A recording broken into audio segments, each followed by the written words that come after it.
दोस्तों, पेश है अंत की आगे की कहानी। ये कवर चित्र है दोस्तों।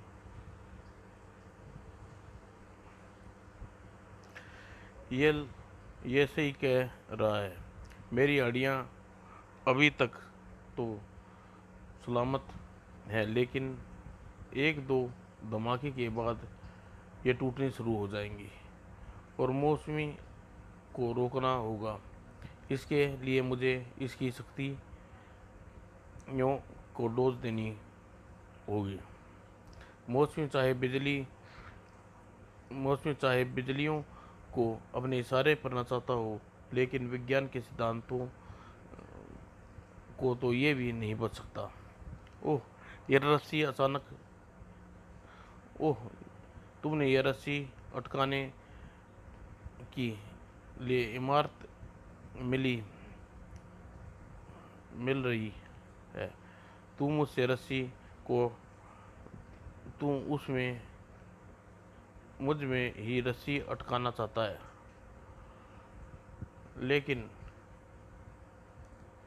तुझसे इससे तू धमाके से नहीं बच पाएगा। वैसे भी मैं अभी तेरी रस्सी को गला देता हूँ।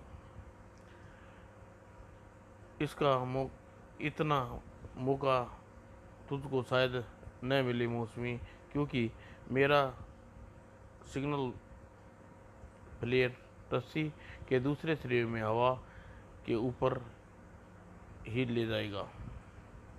और विज्ञान के अनुसार स्टार लाइन गिरती बिजलियों को अपनी ओर आकर्षित करके उसे एक झटके को नाइन नाइलो स्टील की बनी स्टार लाइन के जरिए तुम तक पहुंचा देगा।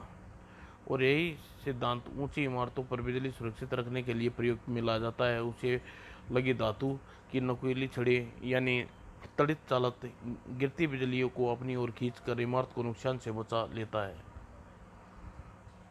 वह एकदम बिजली चमकी नी बंद हो गई, यानी बिजलियों से झटके इसकी बिजलियां गिरने की शक्ति नष्ट कर दिया। और इसलिए मौसमी सिर्फ हवा में है और इसे काबू में पाना आसान काम नहीं होगा। चालक के अंदर बैठे घटनाक्रम पर नजर गड़ाए प्राणी भी चकित रह गए। इसका तो हमको अंदाजा ही नहीं था, यह मामूली सा मानव मौसमी को मात दे सकता है। मौसमी को अपनी अभी मात नहीं मिली, सिर्फ उसकी एक शक्ति नष्ट हुई है, बादलों और बिजलियों को वश की शक्ति। इसके अंदर मौसम को बदलने की अभी कई शक्तियां बाकी है।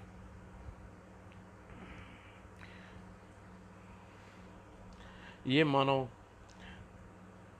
शायद उनमें भी निमट लेगा। इस मानव को हमने से सीख लेनी होगी। हमने पहले मटका को और मौसमी की कमजोरियों को ढूंढा और उसको मात दे दी। फिर भी हम इसको मात मात दे पाएंगे, पर अब हम इसकी कमजोरी का पता लगा लेंगे। और इसकी कमजोरी का पता मुझे चल गया है।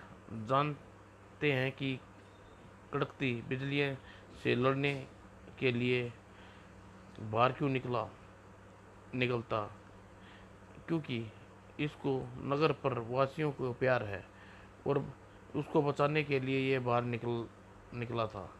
ये ही इसकी कमजोरी है। और तुम एकदम ठीक कह रही हो मौसमी। अब अगला नगरवार के वासियों पर कर करेगा, फिर जुबान खुलेगी इस मानव की। मौसमी को हमारा निर्णय सुना दो। और फिर मौसमी मौसमी पर हावी हो रहा था। इस बार इस वार करने से मुझे एक सच्चाई पता चल गया है कि यह मौसमी भी मकटाक की तरह एक रोबोट है और इसको मकटाक की तरह तोड़ना होगा और राजनगर पर मंडराता खतरा टलेगा। लेकिन ध्रुव को ऐसा मौका नहीं मिला पाया। मौसमी की बाजुओं से निकलने वाली तेज बवंडर हवा में उड़ाकर दूर फेंक दिया और नीचे बवंडर का निशाना ध्रुव नहीं था। रेत का बवंडर और आंधी एक तरह एक सिरे से तेजी से खींच ली गई और फिर दूसरे सिरे से निकलने का राजनगर में फैल शहर को रेगिस्तान का हिस्सा बनाने लगी। देखते देखते सड़कों पर रेत खड़े वाहन रेत के अंदर दबने लगे। ओह लगातार बढ़ते रेत के टीले को गायब गायब होने लगे और देख अपने प्यारे नगर को कब्रिस्तान बनते हुए मानव जल्दी रेत के टीले के नीचे दबे मानव मर जाएंगे।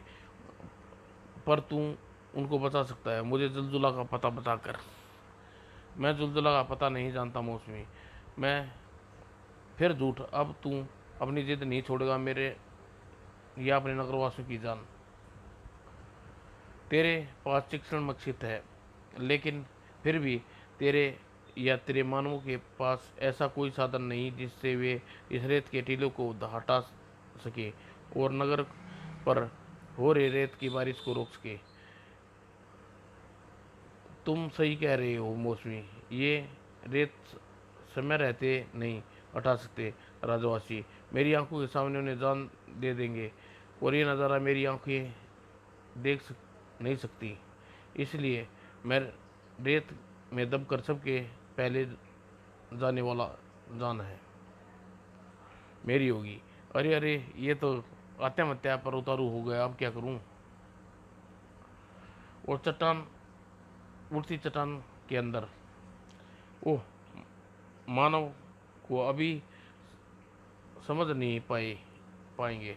अगर ये लड़का सचमुच मर गया तो समझो हम मर गए। फिर हमको समय रहते ज्वाला का पता कभी नहीं चल पाएगा। अब क्या करें बताओ। मौसमी को आदेश दो कि वह उस लड़के को ढूंढे और रेत से जिंदा बाहर निकाले।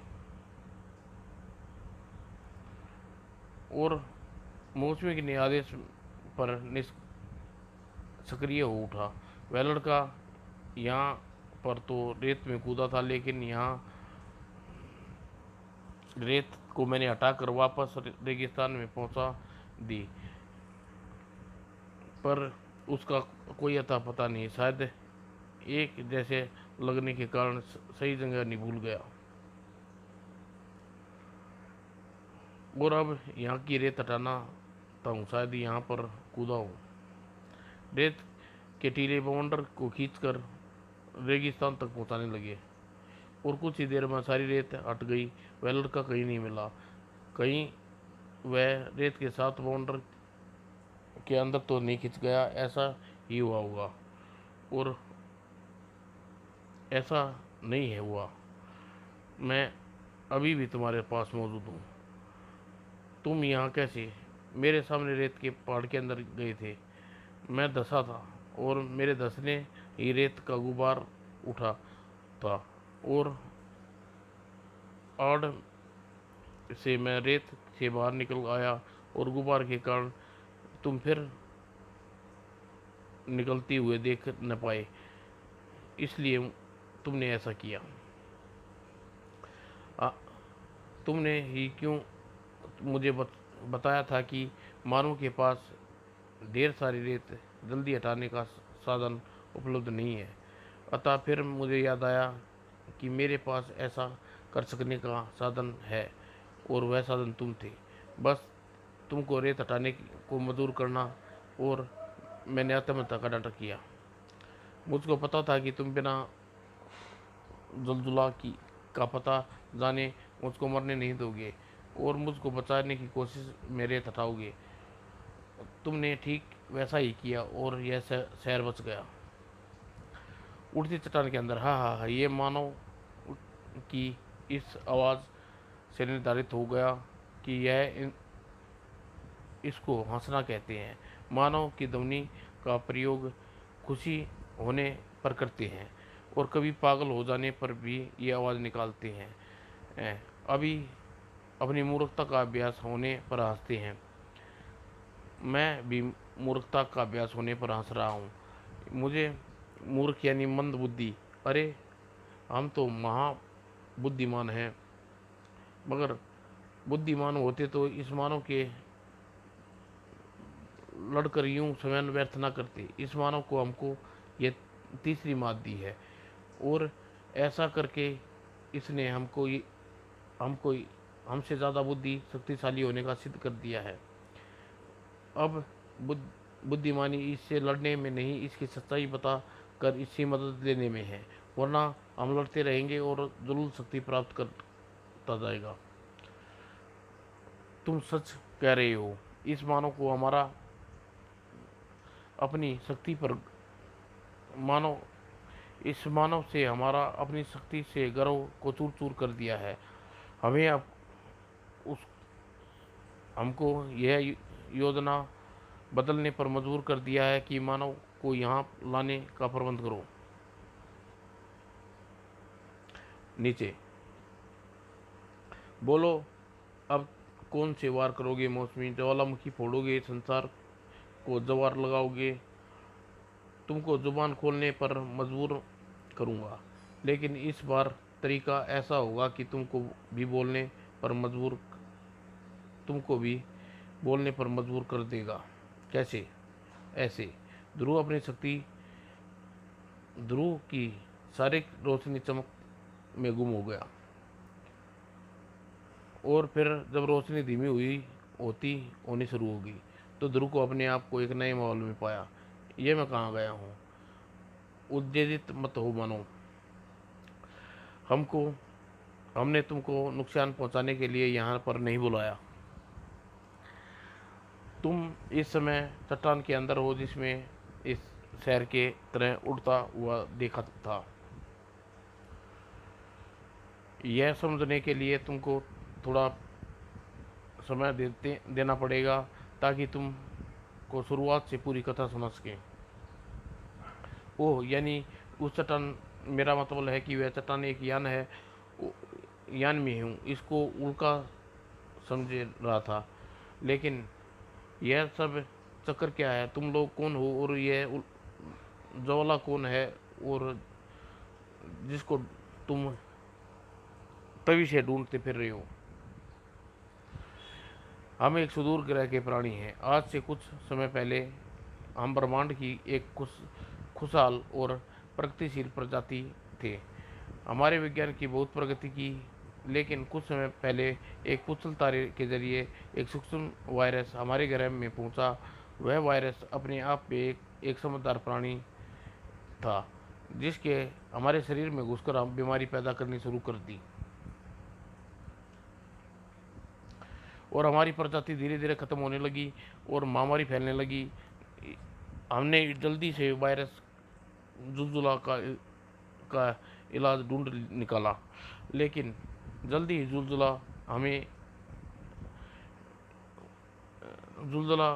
ने उस इलाज के खिलाफ प्रतिशोध क्षमता विकसित कर ली।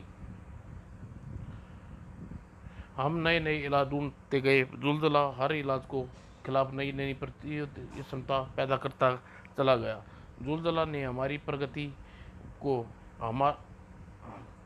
को ही मार ही नहीं रहा था, बल्कि बीमार जीवों के शरीर पर कब्जा करता जा रहा था। वे बीमार प्राणी भी अपने वश में होकर बीमारी को फैला रहे थे। देखते ही देखते हमारे ग्रह पर एक गिने चुने आदमी जिंदा रह बचे और जब तक हमने ऐसी दवा ढूंढ निकाली कि उसके खिलाफ जुलजुला के प्रतिशोध विकसित करने के बावजूद भी मारा जाता। लेकिन इस दौरान जुलजुला ने विषाणु हमें सभी प्रजातियों के शरीर में फैला दिए और तब हमने अस्तित्व को कायम रखने के लिए एक रास्ता हमारे पास। वह रास्ता था डीएनए की सुरक्षित रखना ताकि उसकी मदद से हम जुलजुला को मारने के बाद पर, अपनी प्रज्वलित को विकसित कर सके और अपनी प्रजाति को पृथ्वी पर इतनी प्रगति तो पृथ्वी पर भी हो चुकी है कि डीएनए की मदद से पूरे जीव को विकसित किया जा सके। हम जानते हैं, लेकिन हमारी समस्या दोहरी थी। डीएनए सुरक्षित रखने के साथ साथ हमें जुलजुला को भी ख़त्म करना था, और इस साथ हमें विज्ञान की हमारी मदद की। हमारे ऐसे रोबोट बनाए जिससे को चल सकते हैं, ऊर्जा से चल सकते हैं, और डीएनए को उन रिमोटों के अंदर स्थापित कर दिया। और मटकाक और मौसमी ऐसे ही रोबोट थे जो तुम्हारे सामने वाले रोबोटों के अंदर ही हमारा डीएनए लगा हुआ है। इसी प्रकार हम जीवित हैं। वो समझा, यानी मटका के टूटने पर ऊर्जा निकली थी, आकाश की तरफ गई थी, वह जैविक ऊर्जा ही थी। हाँ, उसके ज़रिए मटका के शरीर को मौजूद हमारे डीएनए को वापस चट्टानी यान में आ गए थे। पर आगे पर आगे तो सुनो, समय कम है और जुलजुला के पता चला कि उसको मार सकते हो, लेकिन उसका वायरस तुम्हारे मशीनों के बेसर है। तो तुम्हारे ग्रह पर बचे आखिरी जीव शरीर पर कब्जा करने कर ग्रह से भागने की कोशिश की, और हम उसके पीछे लग गए और लगे रहे, और पृथ्वी के पास आते ही हमने उसे पकड़ ही लिया। हमारे पास उसे ख़त्म करने के सिर्फ एक ही मौका था, लेकिन उसने उसे नष्ट करके जो दवाई थी उसे पूरी दवाई उसने एक साथ उस पर दाग दी, और चट्टान जिसने हवा में टूटते ही देखी है होगी वह इस दवाई से भरी हुई थी। लेकिन वह चट्टान तो दूसरी चट्टान तक पहुंचने से पहले ही टूट गई। हाँ, जलजला सतर्क था और उस चट्टान को हवा में नष्ट कर दिया, लेकिन हवा से के कणों के कारण काफ़ी हद तक कमज़ोर कर दिया, और इस कारण वह अपने यान पर नियंत्रण खो बैठा और वह यान को पृथ्वी से टकराया। इसके बाद आगे की कहानी तुम जानते हो, लेकिन जुलजुला पृथ्वी पर के लिए खतरा कैसे बन सकता है,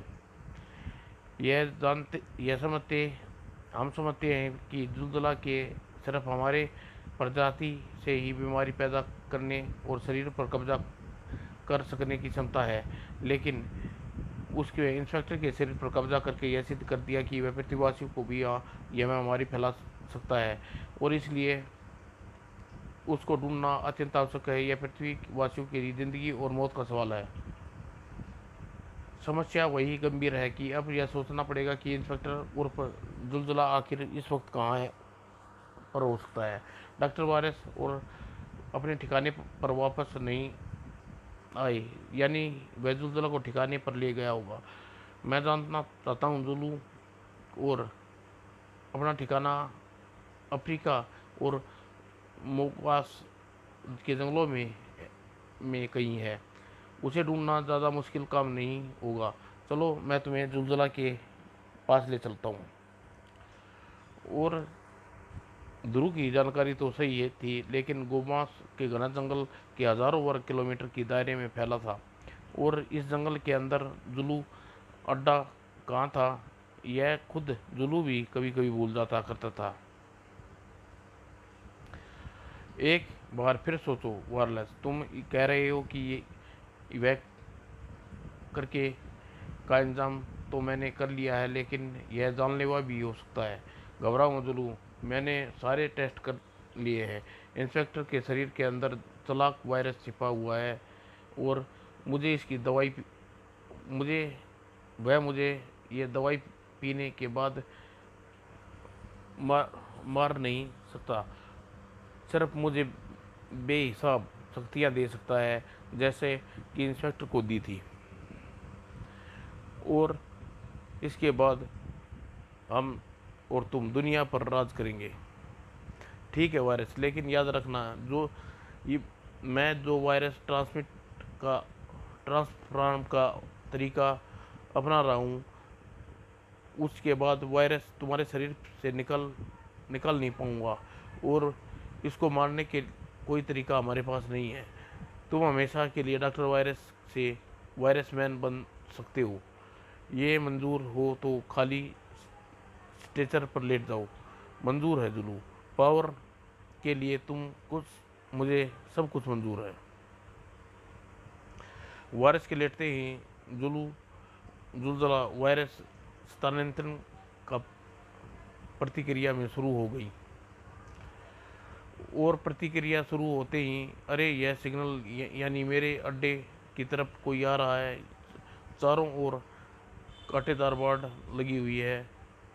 कोई जानवर यहाँ नहीं आ सकता, और खतरा मुझे देखना होगा। और बारह आते जुलू का सामने नजर आ गया था। ध्रुव, तुम यहाँ तक पहुँच गई। यह जगह तो अत्यंत गुप्त है। इंसानों के लिए होगी, लेकिन जानवरों के लिए जंगल का कोई स्थान गुप्त नहीं होता। यह स्थान भी है, और इसका मुझे जंगल के पशु पक्षियों ने बताया है। बताओ जुलजला कहाँ है, वरना जंगल के ऐसे आग लगाऊंगा कि तुम्हें भागने का रास्ता नहीं मिलेगा। जुलजला हमको अंदर मिलेगा, लेकिन थोड़ी देर बाद एक नए रूप में मिलेगा। तुम किसी और से मिलो। मेरे बनाए स्टीव बॉडी। मत भूलो कि यह जुलू का इलाका है, और इसके चप्पे चप्पे में जुलू के आविष्कार फैले हुए हैं। सिबरिटी क्या होता है?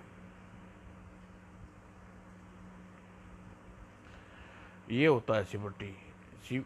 शिवा यानी शेर, और ट्री मतलब पौधे, वृक्ष और शेर की प्रजाति से मिलकर बनाया एक अद्भुत आविष्कार। ओह, ये क्या चीज़ है? मुझे पता नहीं था कि पृथ्वी पर ऐसे ऐसे प्राणी भी होते हैं। इसके अंदर मुझे फाड़ खाने के लिए क्षमता भी है, और तुमको पीस डालने की क्षमता भी। इसे नहीं लगता कि हमारे वार से पर ज़्यादा असर साबित हो, होंगे ध्रुव। इस बार मौसमी की मशीन शरीर पर सारे डीएनए एक साथ इसलिए मौजूद हैं ताकि हमारे वार आसानी असरदार हो। यह शेर भी है और पेड़ भी, और पेड़ों के बड़े आराम से आग लगाया जा सकता है।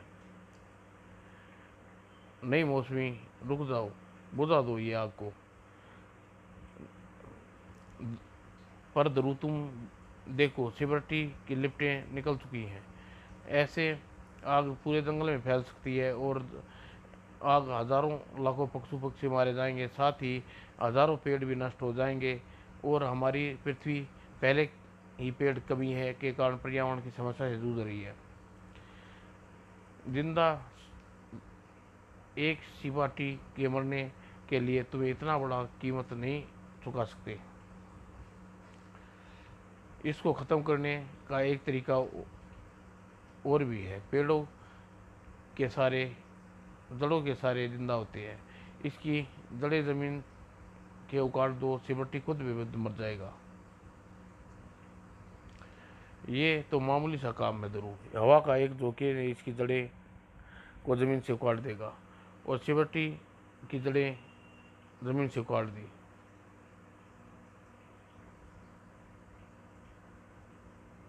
ओह, लेकिन इसको तो हमने और ख़तरनाक बना दिया।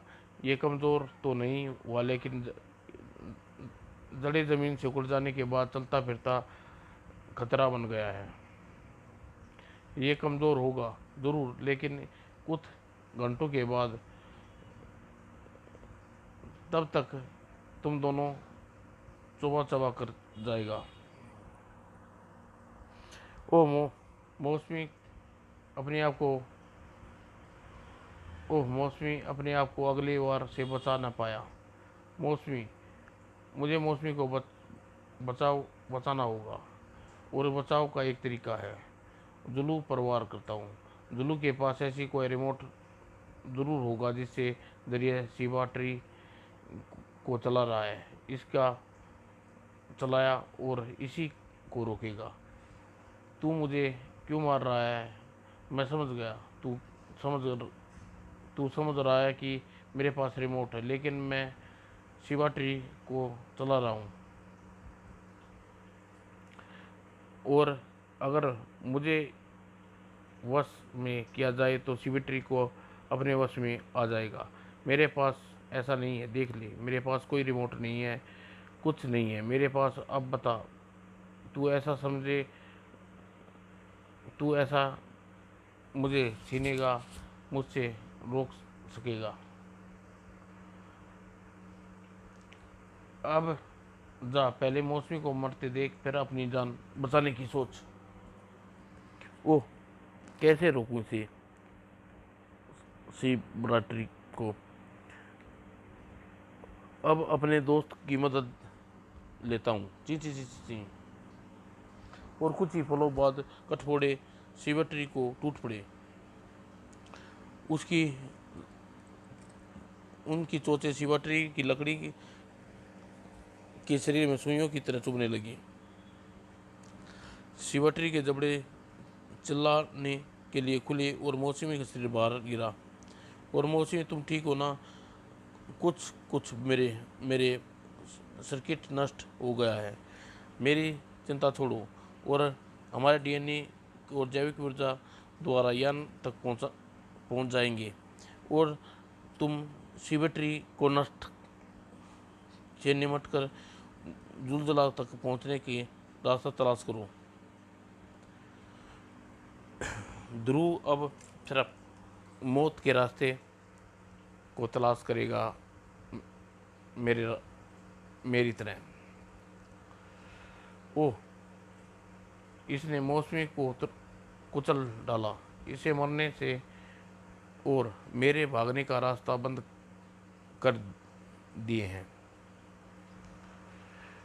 मुझे अभी पूरी यकीन है कि इस मुसीबत से रोकने का तरीका है वह जुलू को रोक और वह जुलू को रोकना। लेकिन जुलू ऐसा क्या कर रहा सकता है कि वह शिवा ट्री को कंट्रोल कर सके? और यस, याद आया, एक तरीका है। चीची चीची। तरीका जो कुछ भी था, उसे आजमाने का मौका ध्रुव को नहीं मिला।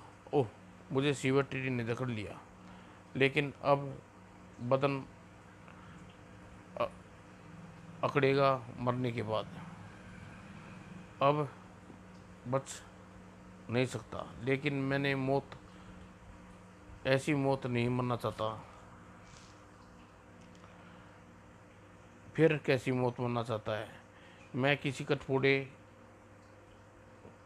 कठपुतली के हाथों मरना नहीं चाहता। मरने से पहले मारने वाले को कम से कम मेरे शरीर के बराबर के हिस्से होने चाहिए। वाह, तो दिल की बात कह दी डाली। मैं तुझे ही हलाल करता हूँ। और ध्रुव के जबड़े में फंसे जुलू की तरफ उतर फंसा जुलू का की तरफ उतरने लगा, और पास आते ही जुलू के हाथ में थमा चाकू ध्रुव की गर्दन की तरफ बढ़ा। और ध्रुव के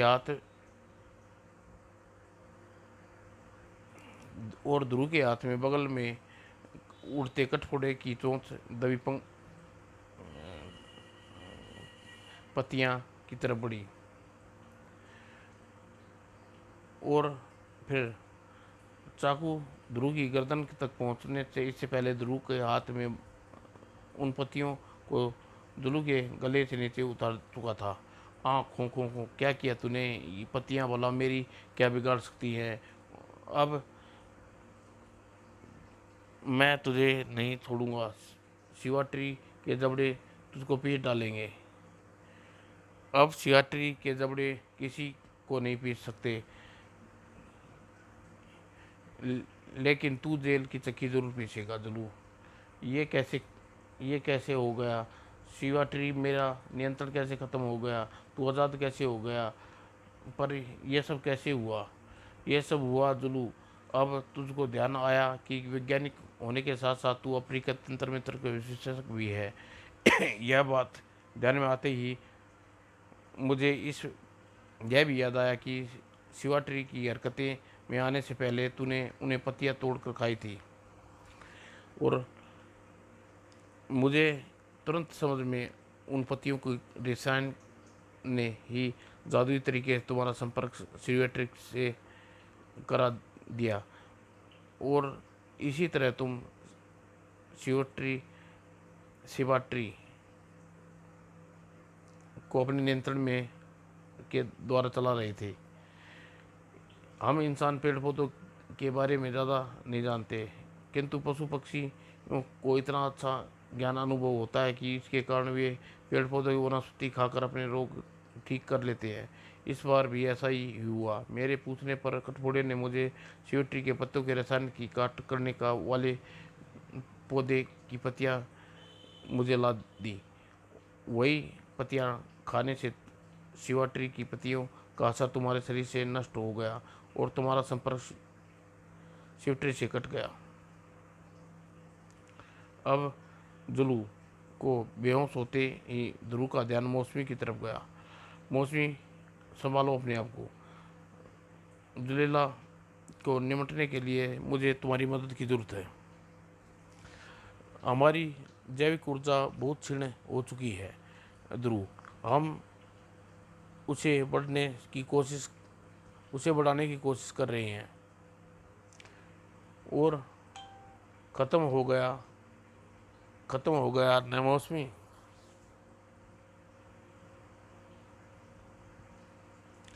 और अब तेरी जैविक ऊर्जा बढ़ेगी नहीं, बल्कि नष्ट हो जाएगी, एकदम ख़त्म, खल्लास।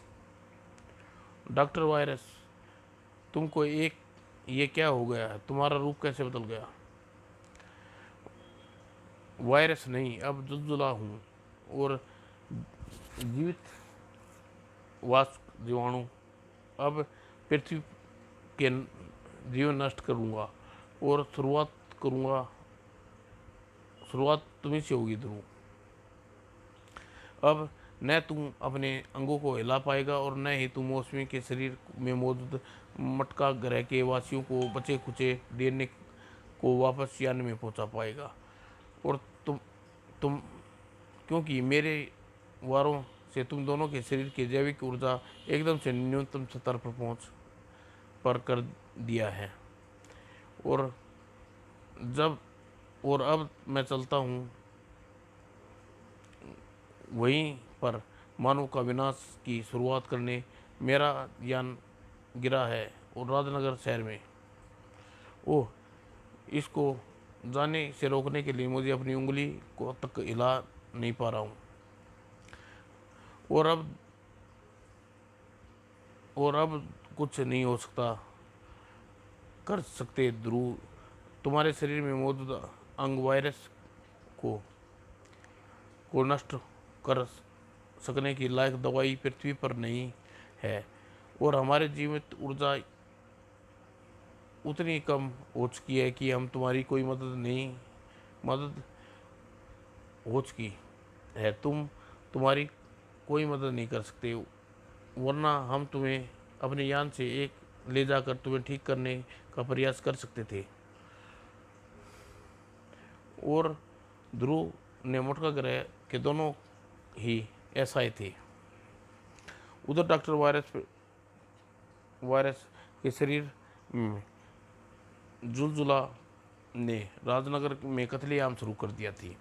आहा, मेरे सारे शरीर में बड़े बड़े छाले पैदा हो रहे हैं, मेरे शरीर में जलन हो रही है, मेरे सारे बदन में बुखार सा तप रहा है, ओह बहुत कमजोरी सी हो रही है। अब मैं नहीं बचूंगा। यह काम इसी प्राणी का ये हमारी महामारी फैला रहा है, इसे ख़त्म करना होगा। और इसने हमारे हाथों में इतना दर्द हो रहा है कि यह सुई का फा फा भी नहीं उठा सकती, रुई का फुआ।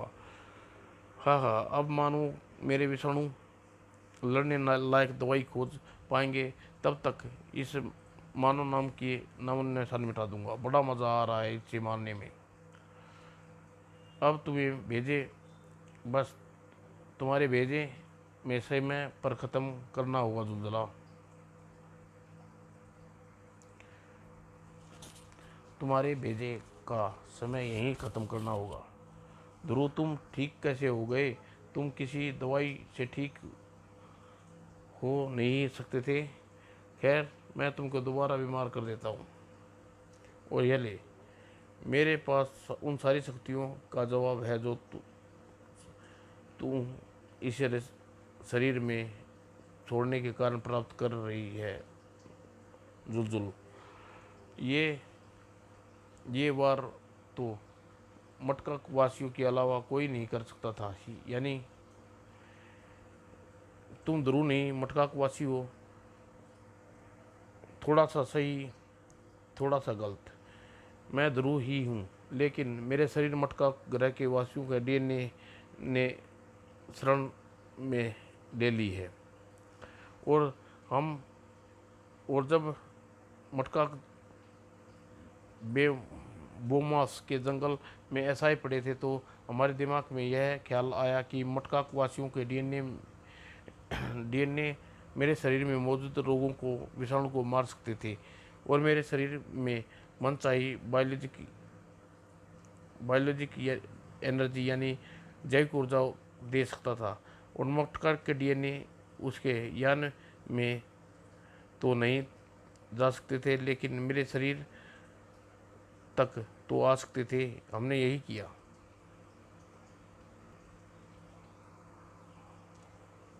और तुमको नष्ट करने के लिए यहाँ तक आ पहुँचे। और मटका भी मानव शरीर में है, और तुम भी हमारी शक्तियों के बराबर की है, और हमारी आखिरी लड़ाई होगी। गलत, तुम्हारी आखिरी लड़ाई है। मैं तो अभी कई लड़ाइयाँ लड़ने के लिए जिंदा रहूँगा। और फिलहाल ध्रुव हम पर भारी पड़ रहा है। फिलहाल तो ये हम पर भारी पड़ रहा है ध्रुव, इसलिए मानव शरीर में ज़्यादा देर तक रहने के कारण इसकी खूबियाँ को ज़्यादा अच्छी तरह जान गया है। वैसे भी डॉक्टर वायरस के शरीर को नष्ट होने में कतई परवाह नहीं है। वह हमको तुम्हारी शरीर से नुकसान पहुंचाना गवारा नहीं। और फिर हम जुलजुला भला कैसे नष्ट कर सकते हैं? इसको नष्ट करने का एक तरीका हमारे पास है। वह दवाई है जो अब पृथ्वी के वातावरण में घुल कर गायब हो चुकी है। और वह दवाई राजनगर के ऊपर हवा में टूटने वाली चट्टान के अंदर भरी है। और मैं समझ गया हूँ कि समझ मैं समझ गया, मुझे मिला गया जुलजुला का नष्ट करने का तरीका। अब जुलजुला यानी वायरस को वहीं वहीं ले चलो जहाँ मैं कहता हूँ। और ध्रुव, उस बवंडर ने ध्रुव के थाम और वायरस के शरीर को उठाकर रेगिस्तान राजनगर के बगल में स्थित रेगिस्तान में पहुंचा दिया। समझ, तो मुझको यहाँ पर इसलिए लेकर आया है कि तू मानव को नुकसान ना पहुंचा सकूं। खैर, अच्छी बात है। यहाँ पर बगैर किसी व्याधान से लड़ सकते हैं। तुमको लड़ने का मौका नहीं मिलेगा जुलजुला। ओह,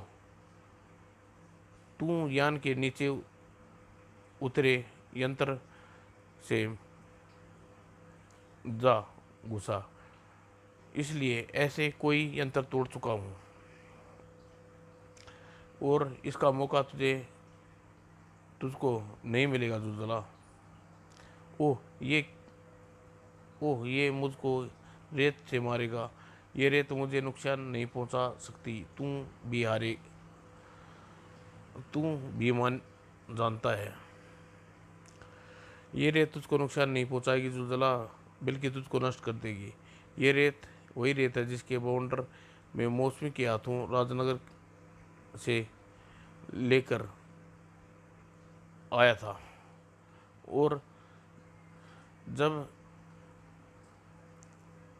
जब तुझ हमें तुम चट्टाने से भरी दवाई के वार किया, तो वह दवाई के कणों को बड़ा हिस्सा राजनगर की इमारतों, दीवारों पर, खिड़कियों पर चिपक गया।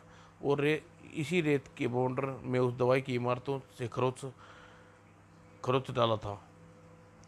और इस रेत में वही दवाई मिली है।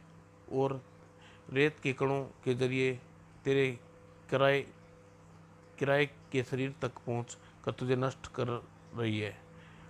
तू सच कह रहा है। मैं खत्म हो रहा हूँ। मैं खत्म हो रहा हूँ। और मैं खत्म हो गया हूँ। अब तुम्हारे भागने के दिन खत्म हो गए हैं डॉक्टर वायरस। चलो, अपने दोस्त जुलू के साथ जेल की कोठरी में तुम्हारा इंतजार कर रहा है।